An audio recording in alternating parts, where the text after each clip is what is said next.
You're not gonna get away with this. But he might. I didn't know you could get that big.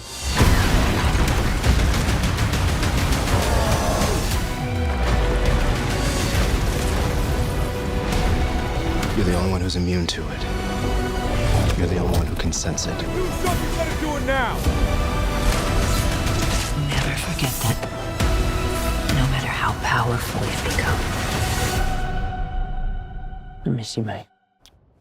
Welcome back, everyone. It's Charlie. Now that we've had a chance to watch the Spider-Man Brand New Day trailer a billion more times, we found even more Easter eggs and even more reports about what's happening with the characters, especially Sadie Sink's character, and the different versions of the Hulk in the movie have come out, so we will break it all down. Spider-Man showing off all of his brand new holes, and Hulk showing everybody all the colors that he can turn.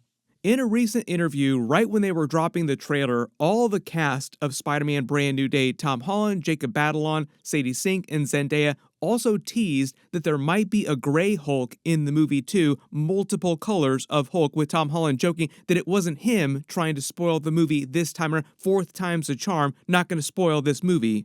With Jacob Batalon stepping in to fill the role of Spoiler Bro. I think I have to keep that a secret because I have a bit of a reputation, and I think fourth time is a charm. I need to not spoil anything on this press tour, and this is day one, so we will not be spoiling anything today. The Hulk is green. Is he though? I don't know. Why didn't you say There's other colors. There are. Yeah, there's other colors of them. Yeah. I didn't say that, by the way. They said that. You can let me know if you think that means that there will be a gray Hulk in the movie. There have been so many rumors, and there were people that saw this scene of Bruce Banner hulking out and going against Spider-Man after he was being mind-controlled by Sadie Sink's Jean Grey character, thinking that he might look a little bit gray, and they might be trying to misdirect us here. Maybe her telepathy isn't strong enough to keep her hold on his mind as his power scales up the madder he gets, and he breaks free of her control, because they've shown him to do things like that, like World War Hulk in the comics, where he can break through Doctor Strange's spells, he can break through Professor X's mind control.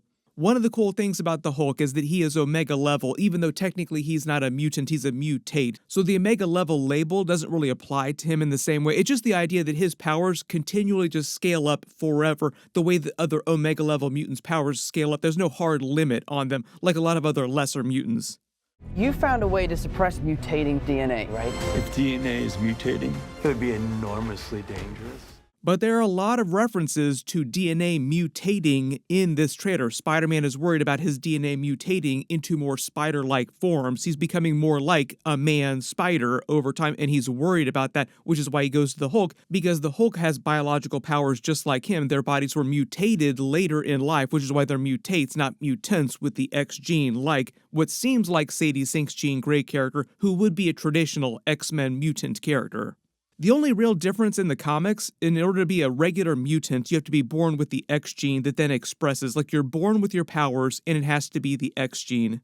Everybody else who has biological powers and got them later in life are mutates, like Monica Rambeau was mutated by Wanda's Hex. She is a mutate. Marvel did imply, though, during the Wonder Man series that he's also one of the newest mutants in the MCU. He is a mutant, not a mutate. All because he's always had his powers. He's been like that since he was a little kid. He was born that way. I wouldn't be surprised if during the course of the movie, when Spider-Man starts talking to Sadie Sink's character, she explains she's always had these powers, she was born this way, and has been hiding in the shadows this whole time, so to speak.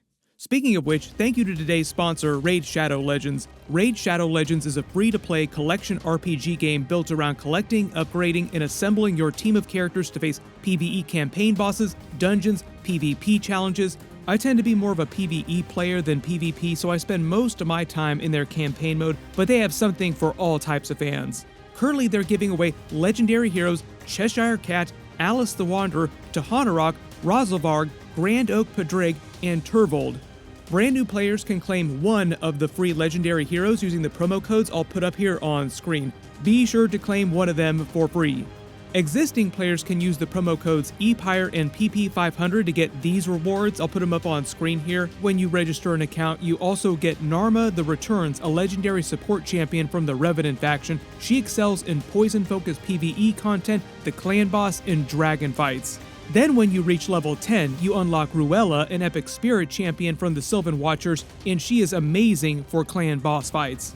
Click my link to download the game. I'll put it up here on screen and down in the description below. It's available on mobile, PC, and Mac, so get all the free stuff they're giving away and enjoy the game. Rewatching Sadie Sink's scenes in the trailer, when you see her using her powers, her mind control, her telepathy to do a bunch of different things, you also brighten the image a little bit and you get a much better look at her face underneath her hoodie. So a lot of people are wondering what's going on here. She looked very void-coded, but my assumption is that it was just a trick of the lighting, the way they were lighting her character in this room to make you not be able to see her face directly. And it seems like that is true. Like you can clearly see her eyes under a mask here underneath the hoodie. Like she's wearing a mask and wearing the hoodie on top of it. One of the other interesting details of the colors that she's wearing is she's wearing yellow and green. At the premiere recently, she was also wearing bright green and bright yellow, which are the colors of Jean Grey when she was going by Marvel Girl in OG X-Men. It seems like we have another character in the MCU now who goes by the Marvel name, but I wouldn't be surprised if they don't use that name in the MCU ever. Maybe somebody will make a joke about it in passing in the background. I think they'll just call her Jean. I believe you've already met Dr. Jean Grey.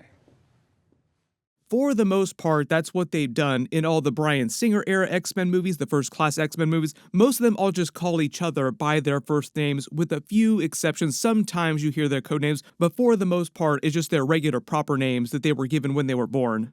Probably the only real exception to that would be Logan's character, because his real name, his birth name, was James Howlett, and very few people actually call him that.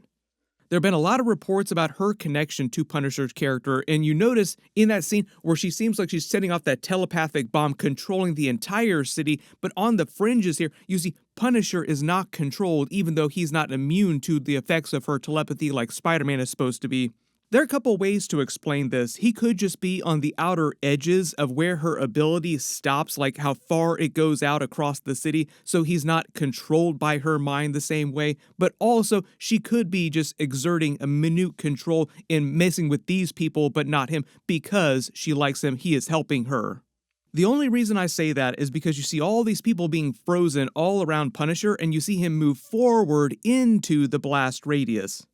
There was also a report that said the Punisher has been working with Jean Grey to expose damage control, and Punisher's been trying to protect her. But they certainly make it seem like she is held captive inside damage control. It might be this prison here on Roosevelt Island when you see the telepathic bomb go off and she's there trying to escape when this is happening, and that's why the bomb goes up, like when she sets off this giant ability. So at least based on the progression of the footage, it seems like this is happening a little bit later in the movie.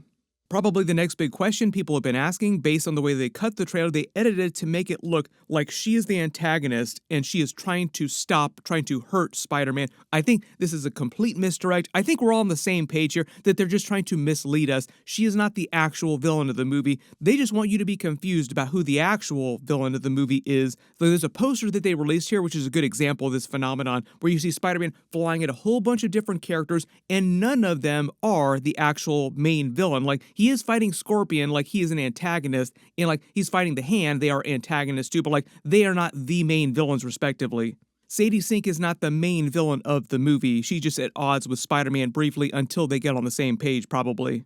One of the reports claims that it's actually Tombstone, one of the hidden villains that we haven't seen that we know is in the movie, played by Marvin Jones III. Most of you remember from Black Lightning. I'm sure he's going to be fantastic as the character, but why haven't they shown us any footage from his character? Reportedly, he's the person who hires and finances the Hand and uses them to try and free Scorpion, so that's probably how Scorpion gets the mechanical suit, is that Tombstone just buys it for him. It doesn't explain who builds it for him. That's another big question too.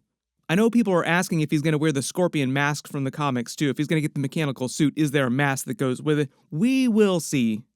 But it also says one of the fights that Spider-Man has with the Hand in the movie, it seems like there are multiple fights that he has with the Hand, but one of the fights involves the Hand trying to free Scorpion as they're trying to transport him in Damage Control prison. Like, Damage Control is trying to transport him, and the Hand show up trying to free him, and eventually that's how Scorpion escapes. So at some point later, then he gets the suit, then you see him with the organic web shooters, so I'm assuming that when he fights the Hand the first time, he has the mechanical web shooters, and it's the second time he fights the Hand later in the prison when he's using his organic web shooters and his new biological spider powers he's evolved. You. If you're gonna do something, you better do it now. But it's not totally clear why he's fighting the Hand in this second big fight with that web tornado that he uses in his biological spider powers, the organic webbing.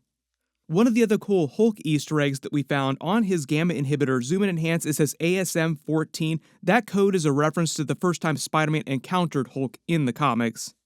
One of the other characters we learned about, Lisa Colin-Zayas, will reportedly play Jean DeWolf. She's a New York police inspector in the Spider-Man comics, just a detective type. It would make sense if Spider-Man has been friendly neighborhood Spider-Man for a good long while. He had been active, working with the police during this period, so he get to know a lot of the police officers. We get another big Punisher deep cut Easter egg from the comics. The Punisher's ship that he's on, the boat that he's on here in his lair where Spider-Man takes MJ to protect her, is his Golden Girl boat from the comics. It's a huge, huge deep cut. Tombstone was also part of that story. Some mind control shenanigans were part of that too, which they're using in the movie through Sadie Sink's character. So the boat actually appears in Spectacular Spider-Man 141 and 142. That was a story all about Punisher and Spider-Man teaming up to stop Tombstone. Maybe they're adapting some parts of that for the movie itself, for Tombstone's arc. We also found out a little bit more about Keith David's mystery character. Everybody's had so many theories about this. Is he secretly playing the Jackal character? Is he secretly the main villain? Is the Jackal the secret main villain of this movie? Apparently not, because Keith David is reportedly playing a David Attenborough type in the movie, like a documentarian. He doesn't appear on screen, so it sounds like it's just going to be a voiceover-only role, and he is not the Jackal, and he's just going to be narrating biological science nature facts in the background, which explains the talk about spiders having 3 life cycles. Like, he's just David Attenborough narrating another Planet Earth documentary. Kind of a bummer because Keith David is so famous for his roles, especially in the MCU. He played a version of Tombstone in previous animated Spider-Man series. One of the other brand new characters we learned about is a mysterious blonde girl who's also living in Peter's apartment who has a crush on him, and it sounds like it's giving vibes of another version of Ursula, Mr. Dickovitz's daughter from Tobey Maguire's Spider-Man movies, so Peter Parker, MCU, has to pay his rent.